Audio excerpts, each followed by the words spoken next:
Cuando el mundo te inunda de fatalidad y te agobia la vida con su mucho afán y se llena tu alma de preocupación y se seca la fuente de tu corazón.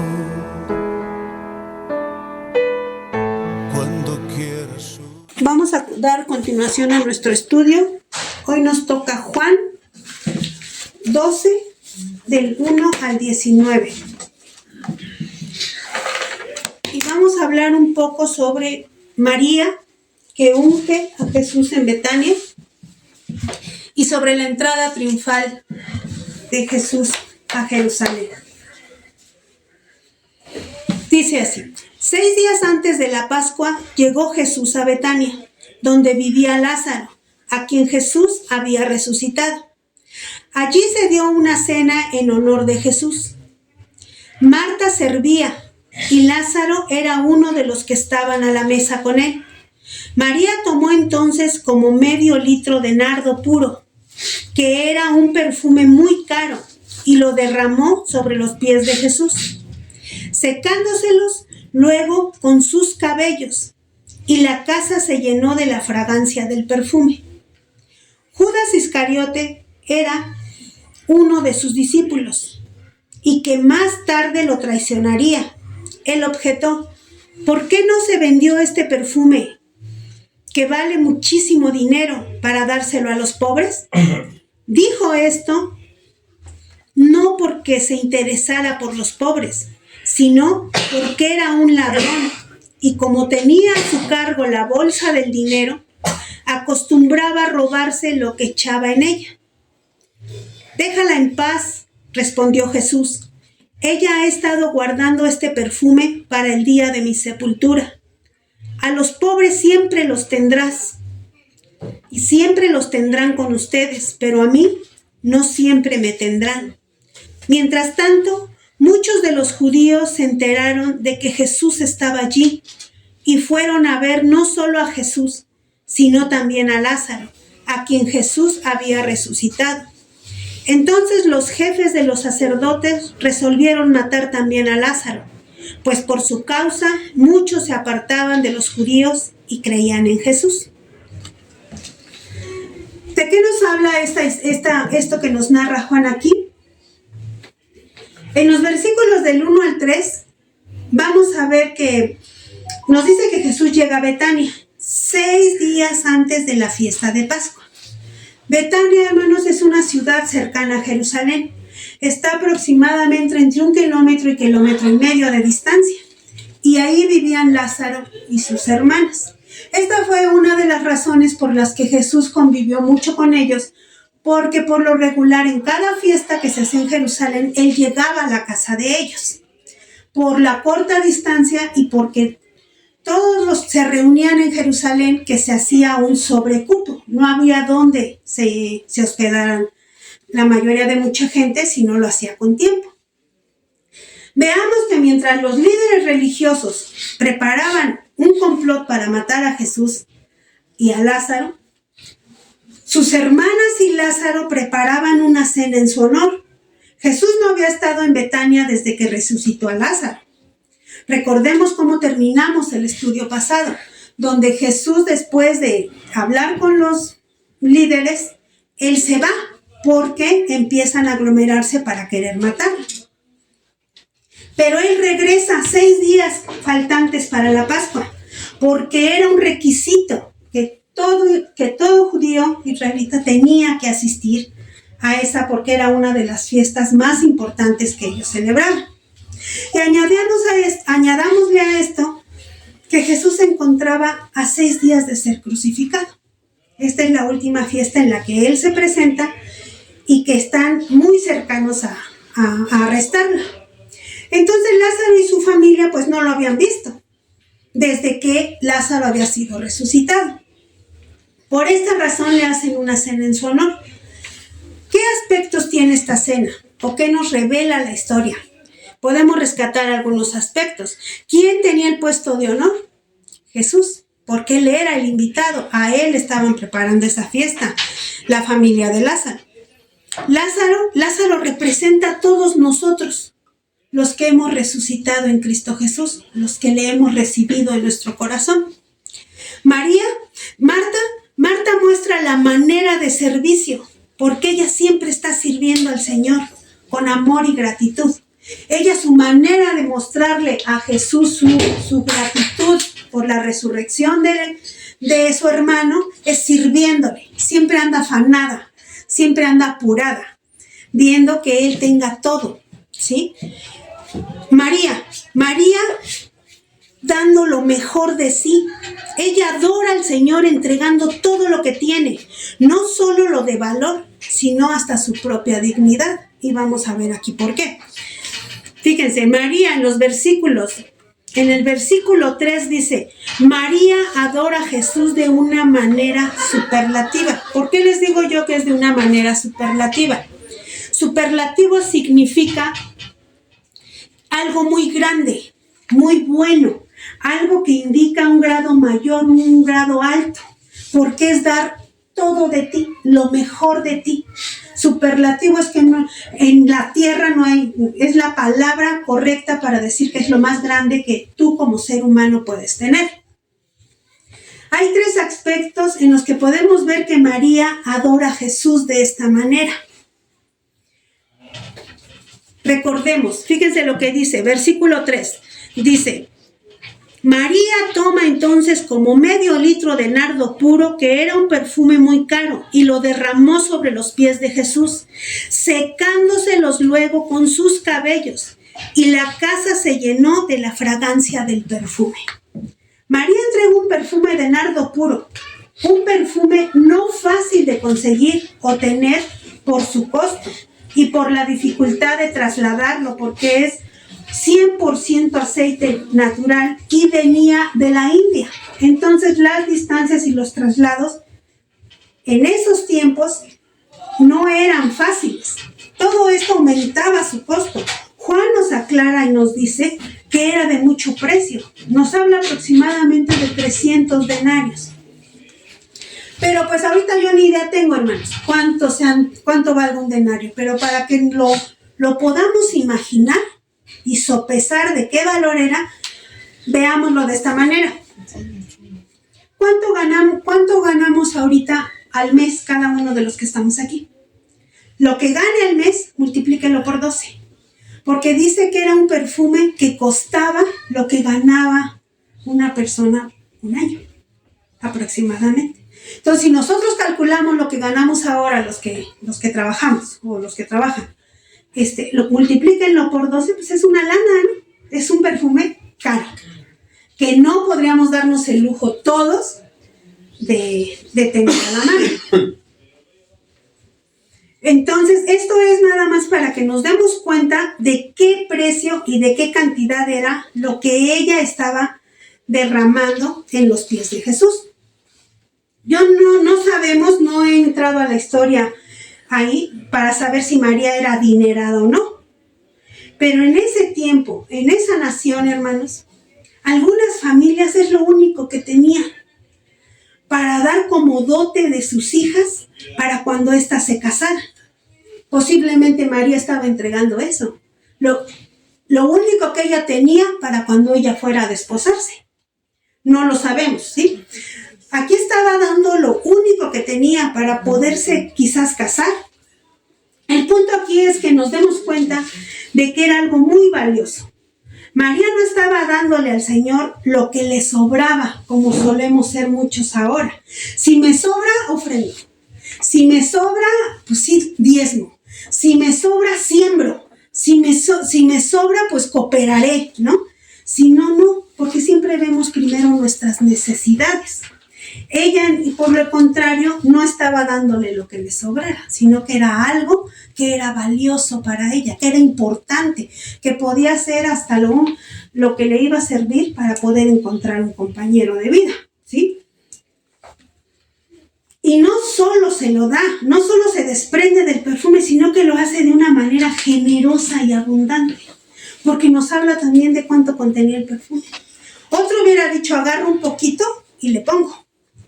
Ella lo derramó, lo dio. No le importó si era una cantidad muy grande para lo que ella estaba haciendo.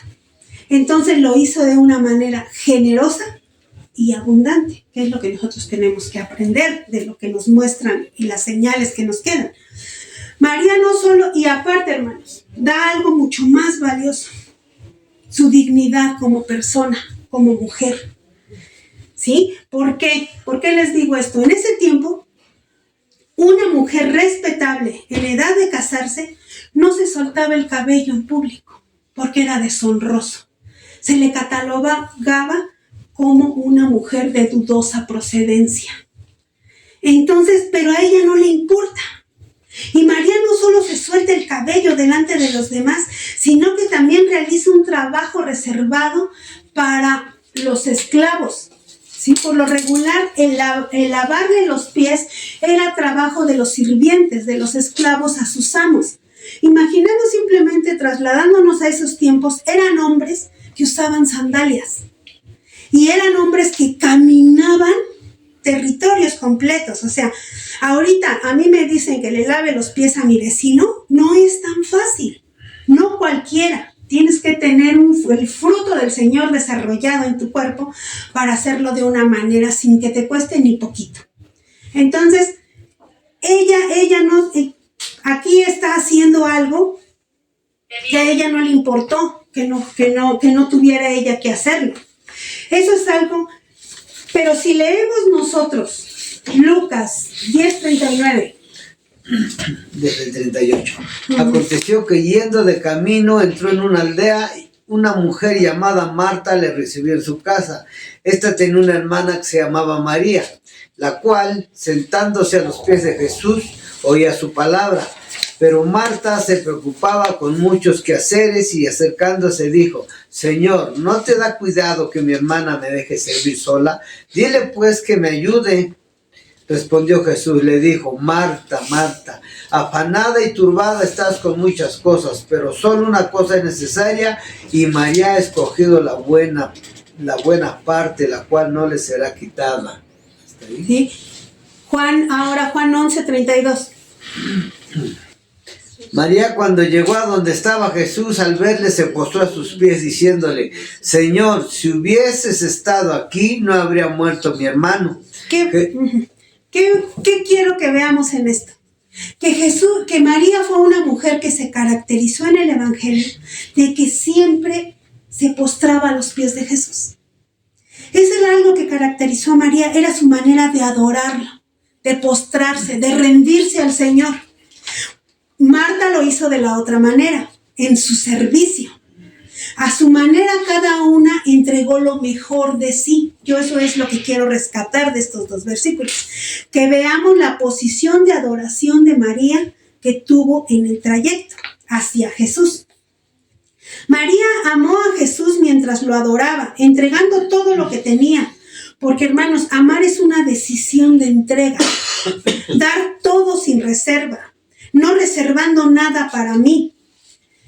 Proskuneo significa adorar en hebreo, que quiere decir postrarse, inclinarse hacia algo, mostrar reverencia. Y María se derramó a sí misma como derramó aquel perfume. Romanos 12:1 dice: Así que, hermanos, os ruego que las misericordias de Dios que presentéis vuestros cuerpos en sacrificio vivo, santo, agradable a Dios, que es vuestro culto racional. ¿Qué nos dice? Entreguémonos a Él muriendo a nosotros mismos. Y María eso hacía. María adoró a Jesús de esa manera, dejándonos el ejemplo a nosotros de cómo debemos adorar a Jesús, cómo debemos acercarnos a Jesús. En los versículos 4 y 6 dice: Judas Iscariote, que era uno de sus discípulos y que más tarde lo traicionaría, objetó: ¿por qué no se vendió este perfume que vale muchísimo dinero para dárselo a los pobres? Dijo esto no porque se interesara por los pobres, sino porque era un ladrón y como tenía a su cargo la bolsa del dinero, acostumbraba a robarse lo que echaba en ella. Aquí Juan nos muestra la razón por la que Judas juzga la acción de María, diciendo que podía haberse vendido ese perfume para ayudar a los pobres. Pero en su corazón no era la verdadera razón por la que él no estaba de acuerdo. Leamos Mateo 26, 8, 9. Al ver esto, los discípulos se enojaron, diciendo, ¿para qué este desperdicio? Porque esto podía haberse vendido a gran precio y haberse dado a los pobres. Aquí dice que todos los discípulos pensaron lo mismo. Pero ¿cuál fue la diferencia, hermanos? Que en ellos no había la misma intención dentro de su corazón, puesto que Judas era traicionero y ladrón. Traicionero porque es el que traicionó a Jesús. Y ladrón porque él tomaba de lo que administraba. ¿Sí? En él había pecado y avaricia. Eso es lo que había en su corazón. Judas es un ejemplo de que se podrá recibir la salvación, hermanos. Se podrá conocer la Biblia de memoria e incluso servirle al Señor. Pero si no cedo mi corazón, de nada sirve. Este hombre tenía un servicio. Era el tesorero de Jesús. Tenía una encomienda, una asignación. Caminó con Jesús 3 años en todo lo que él estuvo hablando, porque fue parte de los 12 discípulos. Pero su condición no cambió. Él no estuvo dispuesto a cambiar. ¿Sí? Entonces, aquí podemos ver que tenemos que tener mucho cuidado. No es nada más yo recibí a Cristo o voy y me siento. No, tengo que ir a la palabra y ver la indicación. ¿Qué quiere de mí y cómo lo quiere? Para que yo lo lleve a cabo. Al practicar la palabra es como voy siendo transformado. Si no practico la palabra, no hay transformación. ¿Sí? Versículos 7 y 8. Dice, déjala en paz, respondió Jesús. Ella ha estado guardando este perfume para el día de mi sepultura. A los pobres siempre los tendrán con ustedes, pero a mí no siempre me tendrán. Se dice que estas palabras de Jesús, según los historiadores y los que han estudiado la palabra, que son las que hicieron a Judas tomar la decisión de vender a Jesús, ya que en ese momento entendió que los intereses de Jesús no eran los suyos. En esa cena donde está ahí comiendo y lo escucha, se da cuenta de que no van por el mismo camino sus intereses. Él iba para un lado y Jesús iba para el otro. Y ahora en la actualidad así suele pasarnos a algunos de nosotros. Caminamos con Jesús, pero nuestra mirada está puesta en otro lado. Nos desesperamos por recibir lo que pedimos. Lo queremos como lo pedimos. Porque nuestra finalidad es distinta al propósito de Dios en nuestras vidas. Y muchos, ¿qué hacemos? Nos alejamos, nos dejamos de congregar porque no se dieron las cosas como yo quería, porque no me lo concedió como yo quería, porque en lo que yo pedí en específico quizás hasta lo recibí mejor, pero mi necedad no me permite verlo. Entonces, ¿qué hago? Muchos nos alejamos, otros nos frustramos. Entonces la reacción del ser humano es esa porque no está operando en la revelación de Dios. Y esto es lo que le pasa aquí a Judas. Él se da cuenta que a Jesús no le interesa lo físico, el valor que le estaba dando a lo que estaba haciendo María. ¿Sí? Versículos 9 y 11.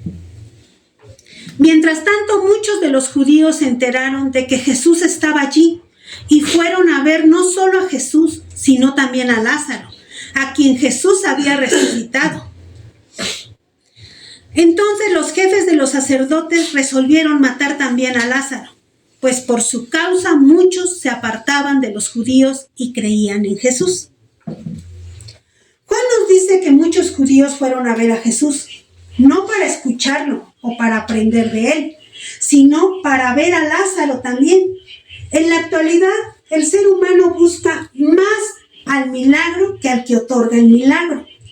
Buscamos la solución a nuestra situación, buscamos a Dios por sanidad, por libertad, por seguridad, por provisión, por felicidad, éxito, prosperidad. Y eso no está mal, hermanos. Eso está bien. Para aquel que no conoce a Jesús, para el nuevo, para el que le va recibiendo, para el que le está buscando y apenas lo ha encontrado, para él está bien eso. Para él es para el que Dios está dispuesto y muchas veces da hasta milagros cuando tú vas llegando para que le conozcas, para que veas a dónde has entrado y a quién has recibido en tu vida. ¿Sí? Por eso es que no es que está mal que lleguemos hacia Jesús, pero nosotros debemos de ser constantes, nosotros debemos de ir por más, ¿sí? Nosotros debemos de buscar, después de haberle recibido, una relación con Él para conocerle, para escucharle, para conocer su carácter, que podamos ver que Jesús vino a dar vida y vida en abundancia. Pero estas personas, estos judíos, no le conocían y a muchos de ellos no les interesaba conocerle. Querían ver a Lázaro, al milagro. Efesios 2, 4, 9. Pero Dios, que es rico en misericordia por su gran amor con que nos amó, aun estando nosotros muertos en pecados, nos dio vida juntamente con Cristo. Por gracia sois salvos. Amén. Y juntamente con Él nos resucitó y asimismo nos hizo sentar en los lugares celestiales con Cristo Jesús, para mostrar en los siglos venideros las abundantes riquezas de su gracia en su bondad para con nosotros en Cristo Jesús, porque por gracia sois salvos por medio de la fe, y esto no de vosotros, pues es don de Dios, no por obras, para que nadie se gloríe. Amén. Aquí dice que Jesús vino a resucitarnos, a darnos vida. ¿No es esto una razón suficiente para rendirnos a Él? ¿No es esto una razón suficiente para entregarnos a Él como lo hizo María, adorarle como lo hizo María? Podemos ver muchos milagros. Nosotros aún congregándonos hemos visto milagros, ¿sí? ¿Cuántos creen ustedes que vio Judas en esos 3 años caminando con Jesús? ¿Cuántos milagros habría visto él? Pero con todo ello no cambió. Si venimos a Jesús en busca de milagros, está bien, pero debemos pasar al siguiente nivel, a una vida verdadera en Cristo Jesús, porque eso es lo que nos quiere dar, para que podamos estar junto con Él en lugares celestiales. Eso es lo que nos dice en Efesios 6, ¿sí? Entonces nosotros tenemos que ir por más. Tenemos que conocer a ese Dios del cual se les está hablando, del cual se les está diciendo que existe, ¿sí? Tenemos que no dejar de caminar. Versículos 12 y 13. Al día siguiente, muchos de los que habían ido a la fiesta se enteraron de que Jesús se dirigía a Jerusalén. Tomaron ramas de palma y salieron a recibirlo, gritando a voz en cuello: ¡Hosana! Bendito el que viene en el nombre del Señor, bendito el Rey de Israel. En Juan 11:49 nos dice: Entonces Caifás, uno de ellos, sumo sacerdote aquel año, les dijo: vosotros no sabéis nada, ni pensáis que nos conviene que un hombre muera por el pueblo y no que toda la nación perezca. Esto no lo dijo por sí mismo, sino que como era el sumo sacerdote aquel año, profetizó que Jesús había de morir por la nación. Y no solamente por la nación, sino también para congregar en uno a los hijos de Dios que estaban dispersos. Así que desde aquel día acordaron matarle. ¿Sí? ¿Qué nos dice? Que lo buscaban para matarle. Y aún así, él fue a Jerusalén. Pero él fue en obediencia al Padre, que es el que lo envía. En Juan 6:38 dice: he descendido del cielo no para hacer mi voluntad, sino la voluntad del que me envió. La gente saca las palmas, pero veamos que en ese tiempo y en esa nación, las palmas tenían un significado para ellos. Y ese significado para ellos era nacionalista, hermanos. Ahora en la actualidad se le ha dado un significado religioso por medio del catolicismo, cuando entró en un auge, ¿sí?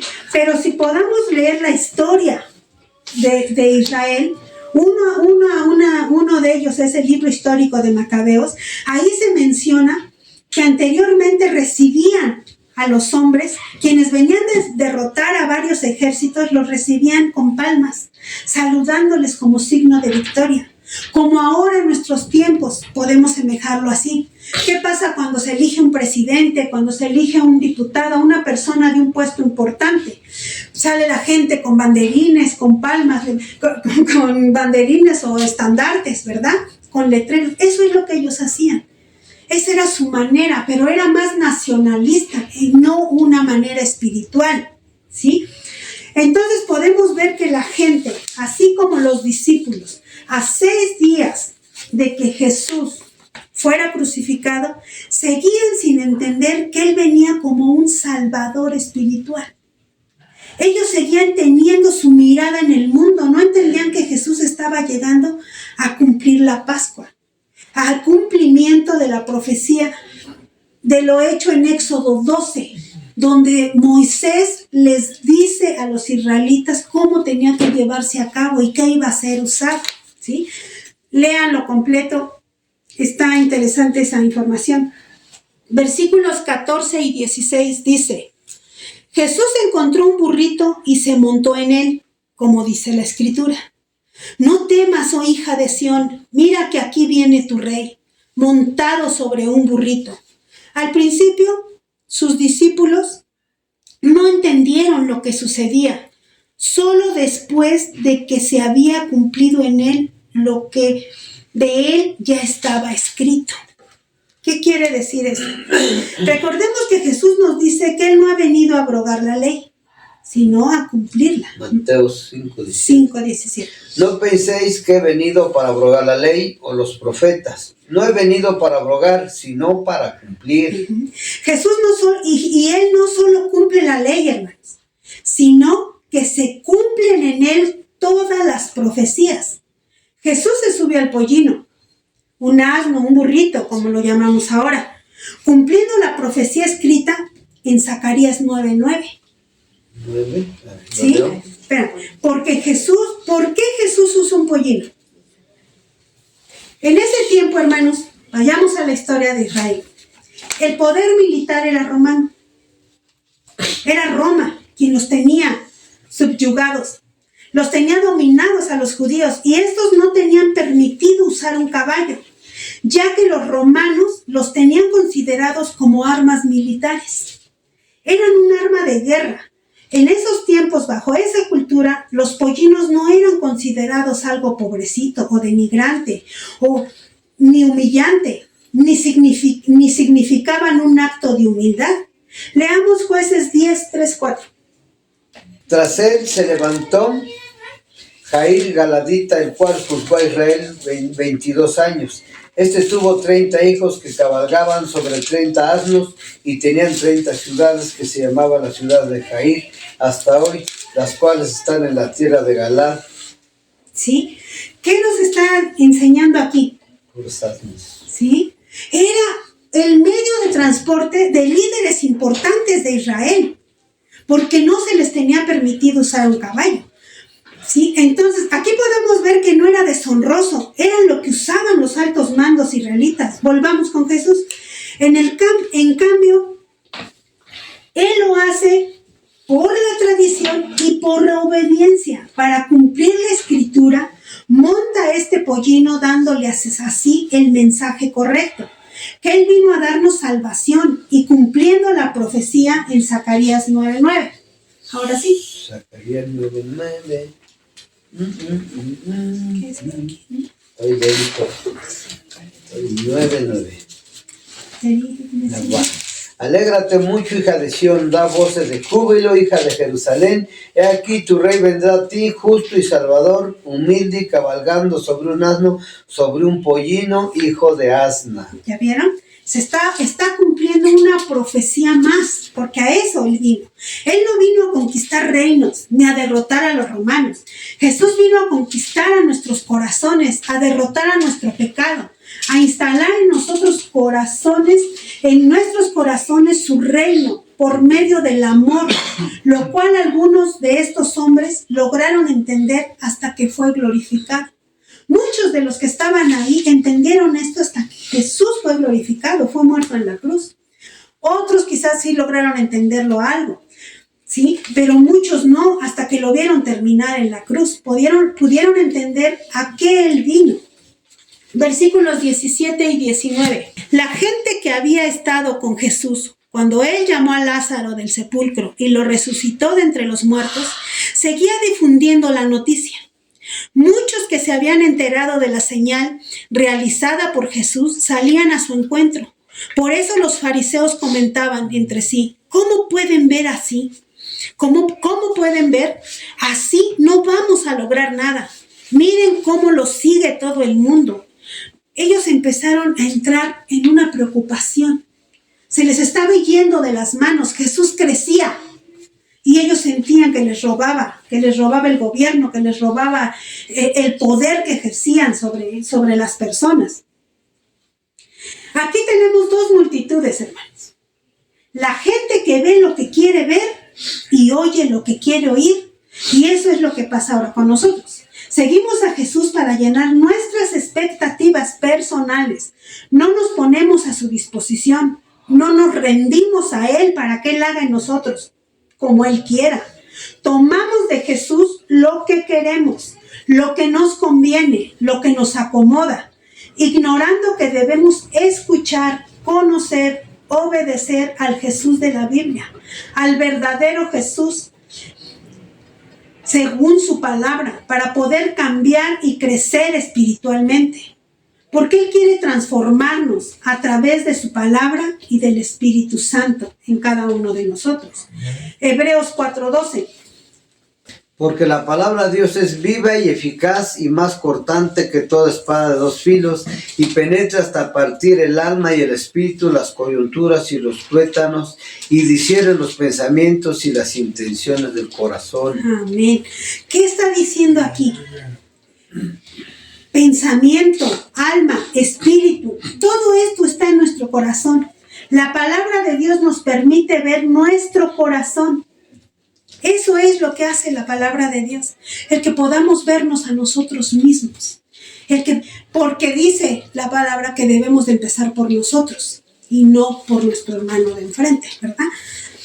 Esto es lo que revela a grandes rasgos cada uno de estos versículos.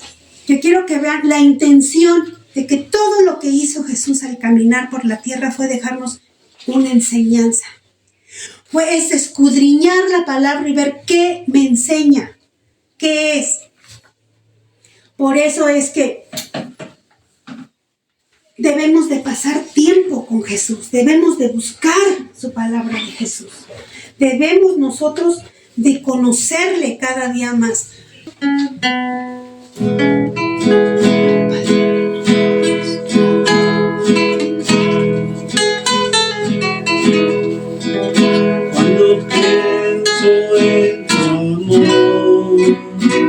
Y en tu fidelidad no puedo hacer más que postrarme y adorar. Cuando pienso en cómo he sido y hasta dónde me has traído, me asombro de ti.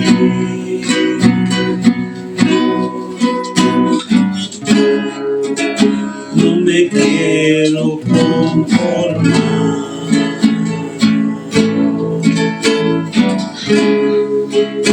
He probado y quiero más. No me quiero conformar. No me quiero conformar.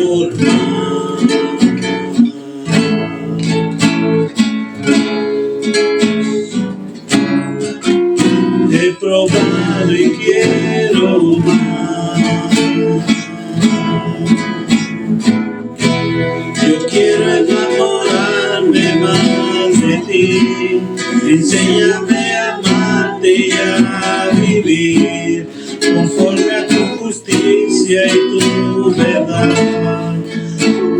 vida quiero adorar con todo lo que tengo y lo que soy, con todo lo que he sido te lo doy. Que mi vida sea para ti, como un perfume a tus pies.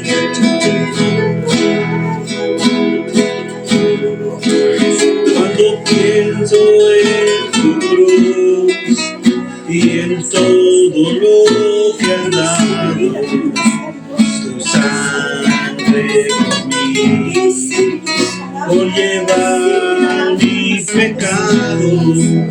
Cuando pienso en tu mano, hasta aquí hemos llegado por tu fidelidad.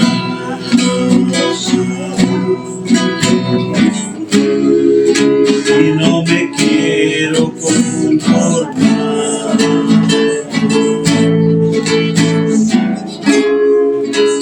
He probado y quiero más. No me quiero conformar. Y no me quiero conformar.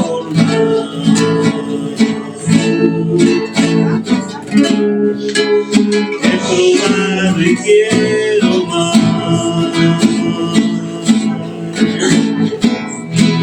Yo quiero enamorarme más de ti. Enséñame a amarte y a vivir conforme a tu justicia y tu verdad. Mi vida quiero adorar con todo lo que tengo y lo que soy, con todo lo que he sido te lo doy. Que mi vida sea para ti, como un perfume a tus pies.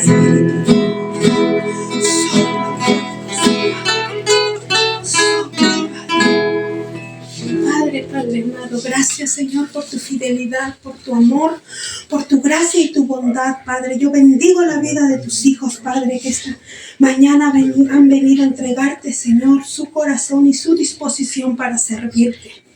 Hermanos, yo los invito para que podamos ser como esta escritura, que podamos llevar a cabo esta enseñanza revelada en este día de gracia, que pasemos tiempo con el Señor. Seamos como Lázaro, hermanos, porque él pasaba tiempo con Jesús. Ustedes notaron desde el capítulo 11 a este que estamos iniciando, que se ha hablado de Lázaro, se ha hablado de la resurrección de Lázaro, pero no se ha dicho en la escritura que Lázaro haya hablado una palabra, porque Lázaro es el símbolo de comunión. Él estaba ahí, él estaba cerca, él era su amigo, él estaba siempre escuchando a Jesús.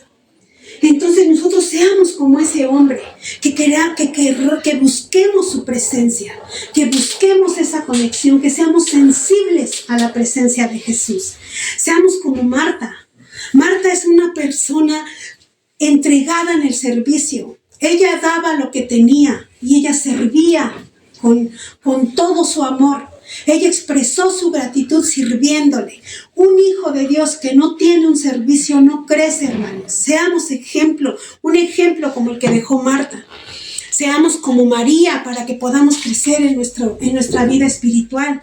María derramó a los pies de Jesús todo lo que ella tenía. Derramó, ¿por qué? Porque Él es digno de que le adoremos, de que le busquemos. Jesús dice en Juan 4, 23, 24. Lo tienen a la mano. Juan 4, 23, 24 lo dice. Recordando la palabra del Evangelio que hemos leído. ¿4 qué? 4:24. Dice, Dios es espíritu y quienes lo adoran deben hacerlo en espíritu y en verdad. Es una indicación que dejó escrita Jesús. Es un mandato de Jesús de cómo debemos adorar al Señor. Entonces, adorémoslo en espíritu y en verdad con todo nuestro ser, conociendo quién es Él, porque a eso nos va a llevar. Cuando conocemos a Jesús, nos va a ser más difícil fallarle. porque vamos a conocer su grandeza. Pero algo bien importante, hermanos, que quiero que nos llevemos hoy, que también nosotros debemos de conocer quién soy yo, quién eres tú, quién eres tú, quién eres tú delante de Él, para que podamos vivir su palabra, que me vea yo como Él me ve, quién soy yo delante de Jesús y que yo pueda verlo delante de mí. Dios les bendice, que les bendiga su vida, su casa, su salir y regresar en cada día. Amén.